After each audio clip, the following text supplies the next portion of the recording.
લીંબાયત police સ્ટેશનમાં નોંધાયેલા ફરાર અને પોક્સોના ગુનામાં છેલ્લા 3 વર્ષથી નાસ્તા આરોપીને પૂર્વી ચંપારણ બિહાર ખાતેથી ઝડપી પાડતી સુરત શહેર crime branch police commissioner Shri Surat શહેરનાઓએ સુરત શહેરમાં લાંબા સમયથી ગંભીર ગુનાઓમાં નાસ્તા ફરતા આરોપીઓને પકડી પાડવા સુરત ક્રાઇમ બ્રાન્ચને સૂચના આપેલ છે। અનુસંધાને સંયુક્ત પોલીસ કમિશનર શ્રી ક્રાઇમ નાઓની સૂચના મુજબ નાયબ પોલીસ કમિશનર શ્રી ક્રાઇમ નાઓના માર્ગદર્શન હેઠળ police inspector Shri DCB police સ્ટેશનની રાહબરી હેઠળ ડીસીબી પોલીસ સ્ટેશનના એન્ટી ઓર્ગેનાઇઝ ક્રાઇમ સ્કોડના પોલીસ સબ ઇન્સ્પેક્ટર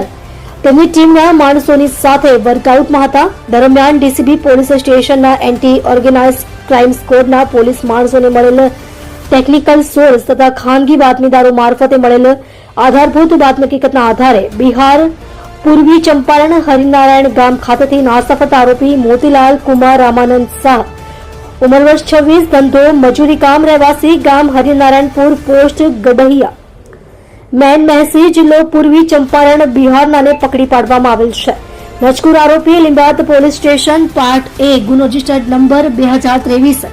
ઇપીકો કલમ 363 366 376 N 376 J 376 તથા પોક્સો એક્ટ 2012 ની કલમ 3A 4 5 L 6 7 8 9 L